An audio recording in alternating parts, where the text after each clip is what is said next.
the Reynolds Aluminum Program with Fibber McGee and Molly.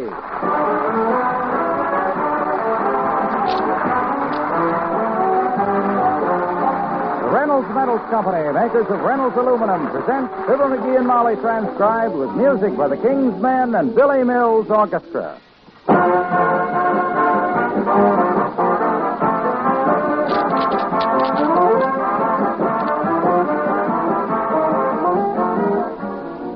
During this Lenten season, millions of you homemakers are whipping up tasty meatless dishes like tuna fish casserole, for instance.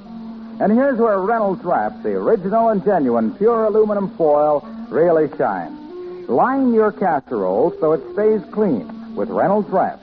Press it down to fit smoothly inside the dish, with the edges sticking up to keep the food from bubbling over. Now for the recipe.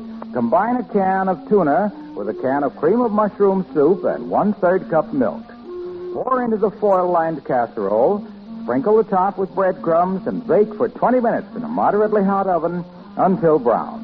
Here's real hearty eating for 4 hungry people.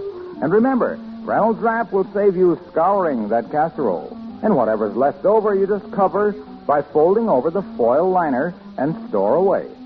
Get an extra supply of Reynolds Wrap for Lent in standard and jumbo economy rolls and the new heavy-duty Reynolds Wrap half a yard wide. Made by the Reynolds Metals Company, world's largest producers of aluminum foil.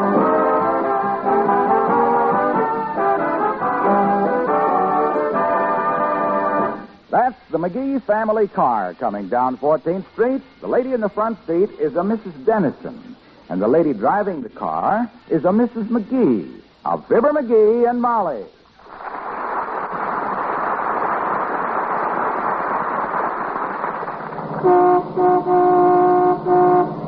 And I hate driving in this traffic, Angelica, although McGee always says... Oh, I think your driving is fine, Molly. What's the stoplight, dear? Stoplight where? Never mind, we passed it. It was green, anyhow. Oh. Oh, look at that big truck. What does he think he's doing? He wants to go so slow. Why doesn't he straddle the white line like we do? Them drivers. They're so infuriating. Do we turn left here to get to your house, Angelica? Yes, but there's no left turn allowed on this corner, so do it fast.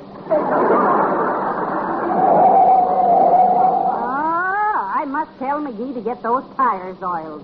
They're beginning to squeal so badly, and he hates to have anything.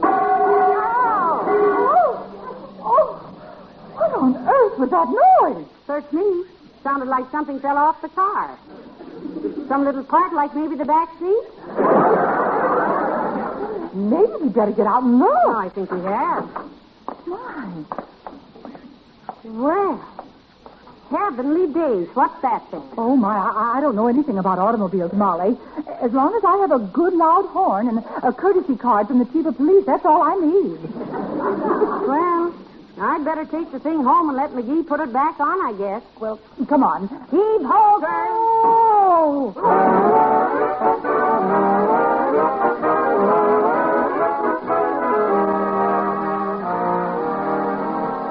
So just as soon as Mrs. Dennison and I boosted the thing into the back seat, I hurried right home for you to look at it, dearie. Good work, kiddo, good work. Probably just some little gadget off the crankcase or something. I don't know how we 2 girls managed to get it into the car, McGee. Yeah? It was heavier than a Hungarian dinner. Well, leave the old master have a look at it. My gosh. Is that it? That's it. Wow, that looks like the flywheel. Wow. Thank goodness it was something we don't need for a while. Huh? The flies won't be really bad for another couple of months. Now, I better wrestle it out of there and see what it fits onto. Stand back, Tootsie. If that thing falls on your toes, you'll have to learn to walk on your hands.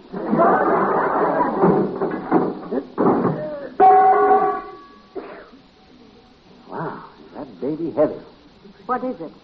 One of the spark plugs? Or a piston bracelet? Piston ring.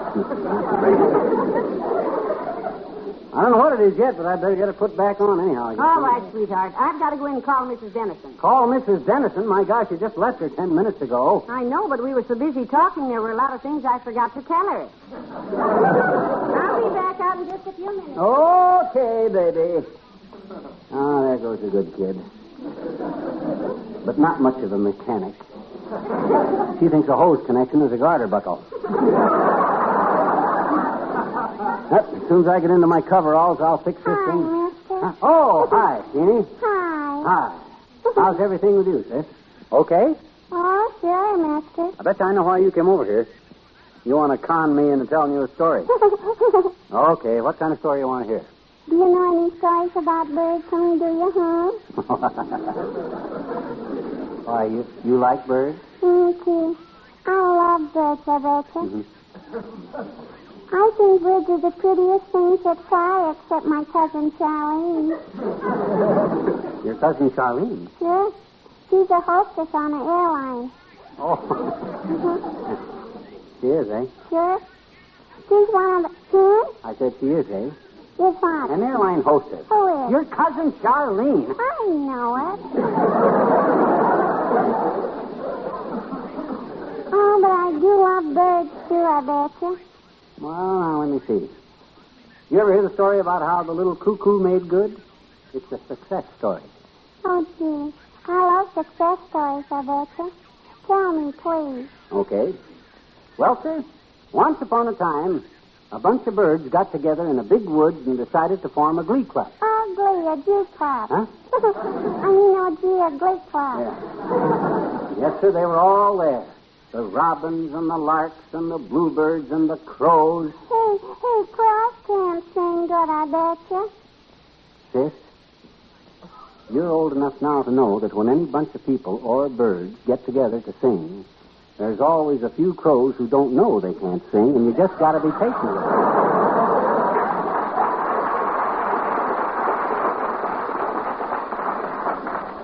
Okay, go on, mister. Go on. Right away, the woodpecker called the meeting to order. Knock, knock, knock, knock. That was using your head, wasn't it? I'll do the joke, sir. Well, sir, after the meeting was called to order, the woodpecker turned to a little redbird sitting next to him, and he says, Cardinal, will you give the benediction? Then up come the question of nomination. And right away, the crow says, I want to be president. And the owl says, who? And the crow says, me. And the robin says, why? And the crow says, cause. And all the swallows kind of gulped, and the crow got elected. But gee, how did the little cuckoo make good, mister? How did he?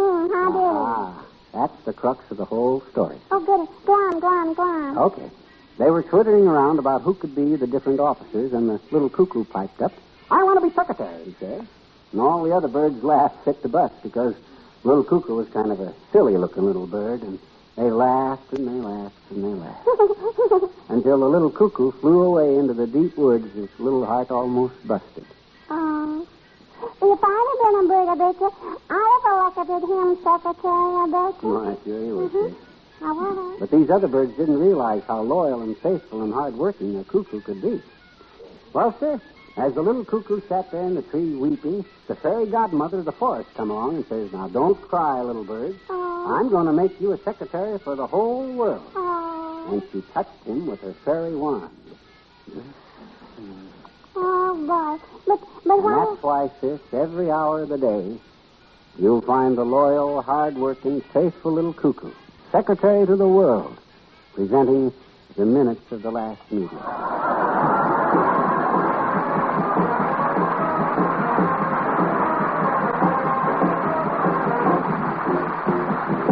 Billy Mills to the orchestra and Caravan.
Well, pretty good, kiddo. Almost got the crankcase took off in it. Good for you. I'm glad one of us has a mechanical mind. Well, it kind of runs in my family, Tootsie. All us McGees were mechanical genius. Really? My father was only 3 years old when he started working on a motor-driven baby buggy. Heavenly days, Yeah. only 3 years old. Did he get it perfected? Oh, yeah, worked wonderful, but he never used it. Why not? Because by that time he was 22 years old and looked kind of silly riding in a baby buggy. Hand me that monkey wrench, will you? I want a monkey with this crankshaft. Well, hello, missus. Oh, hello, Ollie. Oh, hi, Ollie. Who's saying hi, Ollie? It's McGee, Ollie. He's under the car. Oh, hello, McGee. I see foot sticking out, but I didn't recognize the heels. What are you doing under there, McGee? Or is one excuse for lying down someplace as good as an order? Huh? Well, he's working, Ollie. I was downtown today, and something fell off the car, and McGee is putting it back. No, the same thing happened to me last week, missus. Something fell off my car on Oak Street. Yeah, what was it, Ollie? The flywheel? No, it was my littlest kid, Lars. Oh. He was snitching the ride on the bumper, then they hit a bump, and you bumped loose from the bumper. Heavenly days, he must have been pretty well banged up. Not until his mama see he wasn't hurt, then she banged him up good. How is your wife, Ollie? Well, I hope. Well, I hope so too, McGee. I'm just looking to downtown to obstetrician to get new glasses. Oh, I don't think you mean an obstetrician, Ollie. An obstetrician is a guy that's 80 years old. No, dearie, that's an octogenarian. What Ollie meant was an optometrist. Sure, a fella that always looks on the cheerful side of everything. Our obstetrician is like that. You're wrong again, Ollie. You're thinking of an optician. Yes, Ollie, an obstetrician is a baby doctor. Hey, now you're wrong, missus. Our obstetrician is no baby doctor. He's 65 years of old. No, she means that you go to an obstetrician when you're expecting an addition to the family. Sure, that's why she has eyes examined by obstetrician. Huh? She gets some dark glasses so she don't get so much sun. It's daughter we want this time. That's what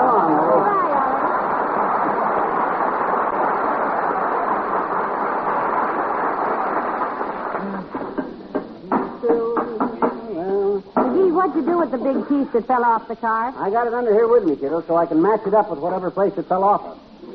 I think if I can get this little bolt here loosened, I can...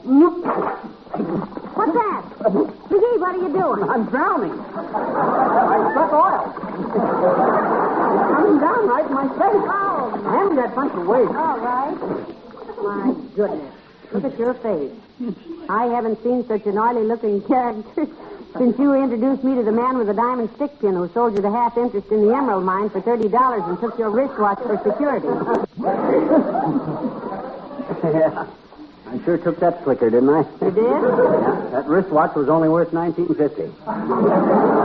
Just goes to show that a fella's up and alert and... Oh, hi, Junior. Hello, Mr. Wilcox. Hello, Molly. Hello, pal. If that's you with the greasy face. Yeah, it's me, okay. Hey, do you know anything about internal combustible motors? I know all about 'em, pal. Oh? I drove a Reynolds aluminum truck for years. A big 15-wheel baby. 15 wheels. Sure. Don't you mean 14 or 16, Mr. Wilcox? They don't have an odd number, do they? Sure. The odd one is the steer whip. How did you ever get promoted to salesman, kid? Well, I was driving along one foggy night with a load of Reynolds lifetime aluminum nails Uh-huh. when a bird flew through the windshield and knocked me cold. Did you get his name? When I came to, I saw it was a carrier pigeon with a message on his leg. Oh. It said, "Help. I'm being held by gangsters in the old mill." Signed, the Reynolds aluminum sales manager. Ah, of all the phony, corny, bucolic... Well, sir, I had no gun, so I grabbed the keg of Reynolds aluminum nails. Yeah? Rushed out to the old mill, Yeah. knocked at the door, and when the gangsters opened it, I wound up with the keg of nails and knocked them cold. Well, that's one way to deliver the goods. Yep. Sales manager said anybody who was as handy with a bitch as I was ought to be a salesman. Personally, I think you're a better truck driver myself. You're as heavy-footed as you're heavy-handed. And believe me, I like being a salesman. You said... There's a lot of satisfaction in telling people about all the important points of aluminum nails. Well, the point's just one end, though. The other end is flat, so you can do it with a hand. First. Reynolds lifetime aluminum nails are rust-proof. Mm-hmm. They won't rust away. Second, they can't stain. They never leave rusty streaks on the outside of your house. Yeah, but how about the inside of your house? Can you drive them all the way through and hang pictures on them? I like a good long nail that you can hang a picture. Third, compared to ordinary nails, you get nearly 3 times as many aluminum nails per pound. Fourth is where I wish you'd go. Go forth and sell somebody else nails, and then you get that power. But wait a minute. This is a fascinating subject. For any exposed use with wood or composition materials, Reynolds Lifetime aluminum nails give you better and longer-lasting service. With longer nails. Of course, if you're putting up... Hey. Look, Bloomy. Oh, yes, pal. Look, Mr. Wilcox, just between us and off the record. How did you really get a job as a Reynolds salesman? Mr. Reynolds is my cousin. See you later, kid.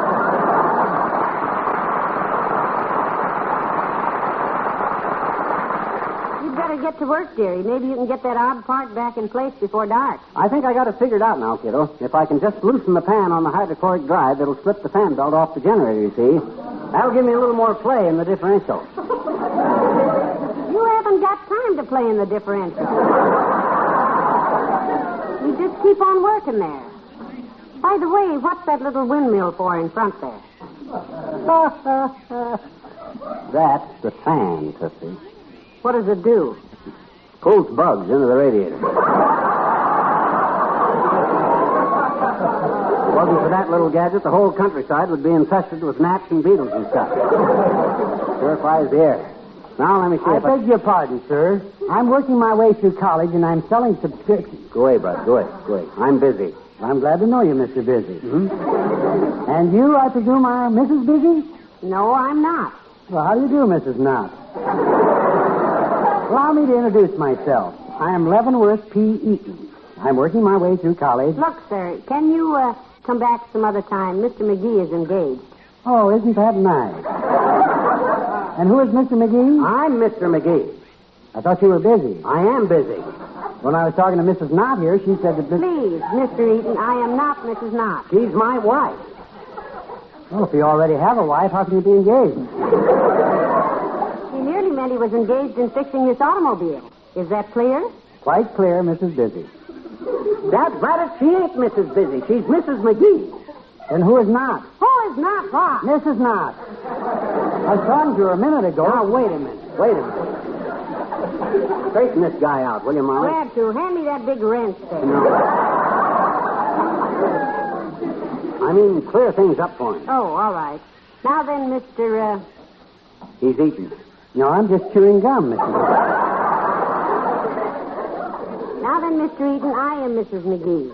This man here is Mr. McGee, my husband. Yeah. And you're Mr. Eaton. Have you got that down, Pat? The lady is speaking to you, Pat.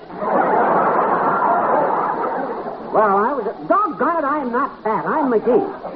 Now, you listen here, bud. Whatever you're selling, we A don't... magazine, sir. What magazine can I... Look, Mr. Eaton. Thank you, Mrs. Busy. Look is a fine magazine. Would you like it for 1 year or 3 years?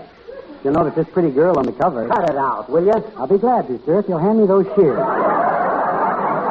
It'll make a beautiful pin-up for your Now, garage. just a minute, please. This thing is getting out of hand. We don't have time. You don't have time? Well, I'll start your subscription right away, and thank you very much. 1 year or 2? Neither one. And hey, Bud. Sir? You like life? Oh, I love life. Well, then get out of here while you still got it. Go on. Very well, sir, and thank you, Mr. and Mrs. Busy.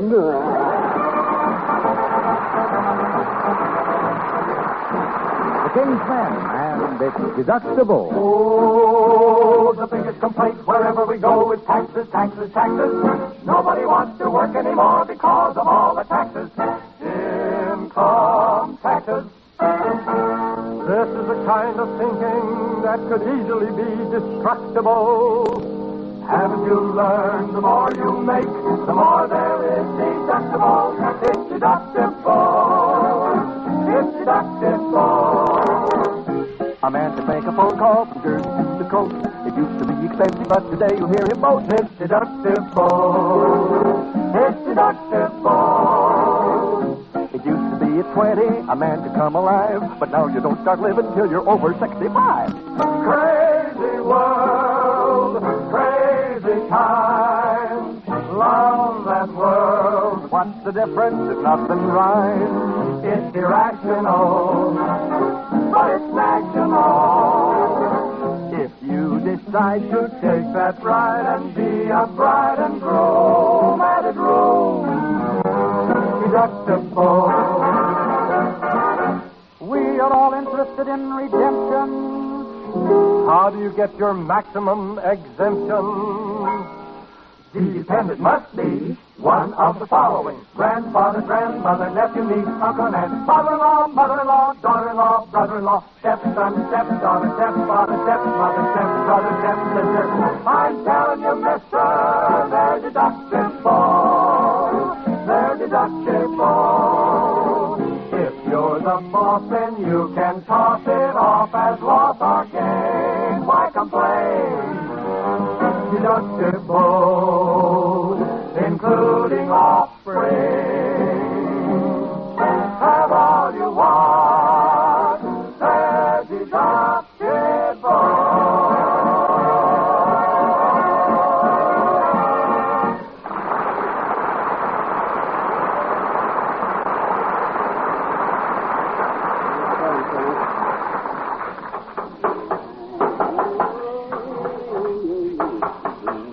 The answer yet, McGee? Know where the part goes? I'm still looking, kiddo. I've tried it in 3 different places, but it don't seem to fit any place. But I'll find it. As soon as I get these last 3 bolts unloosened and get the flywheel housing opened up. Oh, hi, old-timer. Hello, Mr. Oldtimer. Hello there, daughter. Hey, Johnny, what you taking the car? Apart? Nope, one of the pieces fell off downtown, old-timer, and I'm trying to find out where it dropped off in it. Well, personally, kids, I was never much of a hand for machinery myself. No? I was a more sensitive type. An artistic boy. Oh. Poetic. Wrote my first poetry in kindergarten. Was it public? No, there was only one copy, Johnny, on the sidewall of Hooter Stratton's barn. Oh. It says, "It's time you fellows knew the fact. Nancy's pants are flour sacks."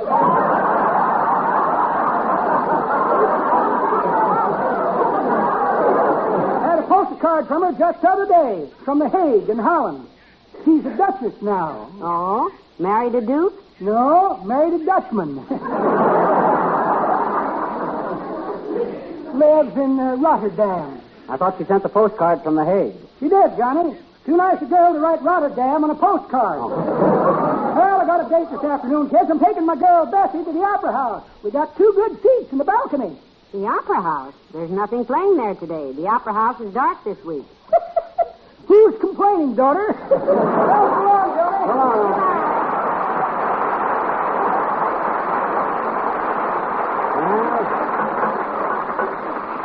Let's see. It won't be long now. As soon as I get this last bolt loose, I can get at the inside of the hole. Oh! Good heavens. You certainly got a big chunk off that time. What do you call that? We call that the motor. Now, let me see. The flywheel ought to go in here something. No, that can't be right. Why can't it? Well, there's a flywheel already in it. I think the car's got 2 flywheels. Well, this is a pretty old model. It might have there to... you are, McGee. Well, having an accident, I see. Huh? Oh, hi, Latrivia. Hello, Mr. Mayor. What's your license number, McGee? 986W5. Why? 986W5. Well, that checks with my information. One of our traffic officers took your license number downtown this morning, McGee. Oh, yeah? Well, you tell them ticket-happy hooligans of yours that they got nothing on me, boy. I wasn't even out in my car this morning, so, ha-ha. No, but Molly was. Molly, do you remember doing anything wrong this morning? Well, my goodness, Mr. Mayor, if you're referring to that little bitty left turn I made on 14th Street, where the sign said no left turn, I wouldn't have done it, only I had to take Mrs. Dennison home, and how does the city know where she lives when I'm driving the... No. That was not what I meant. What did I do wrong? You ran over a piece of city property, stopped your car, picked it up, and drove away with it. What? It's lying right there under your car, McGee. Huh? Give us back our manhole cover. Manhole cover?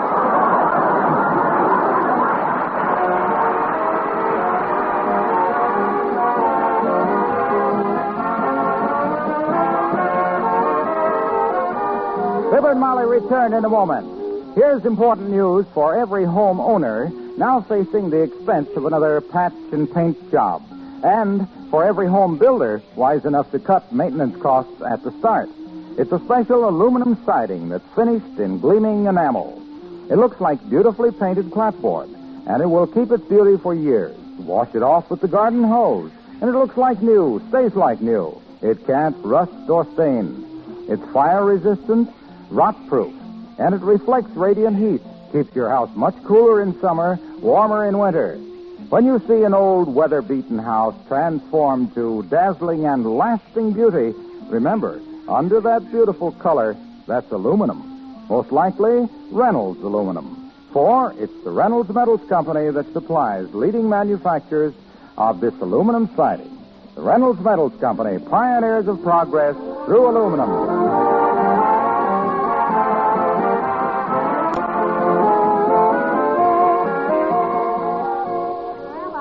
I made a mistake this time, dearie, but the city doesn't do so well themselves. Huh? There's a terrible big hole in the pavement down on 14th Street. There is?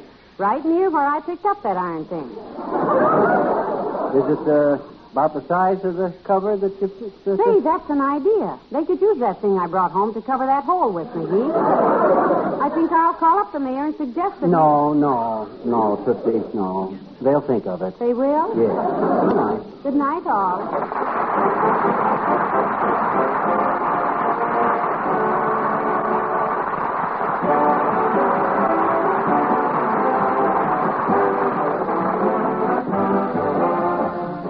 Reynolds Metals Company, pioneers of progress through aluminum, has brought you Fibber McGee and Molly transcribed with Bill Thompson, Gail Gordon, Dick LeGrand, Cliff Arquette, Elvie Allman, and me, Harlow Wilcox.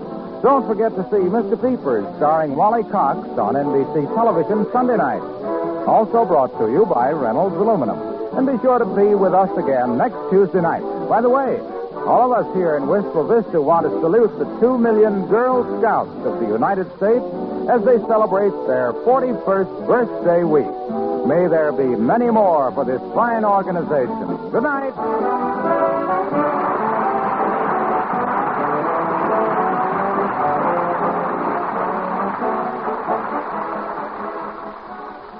Tonight, play Two for the Money with Herb Schreiner on NBC.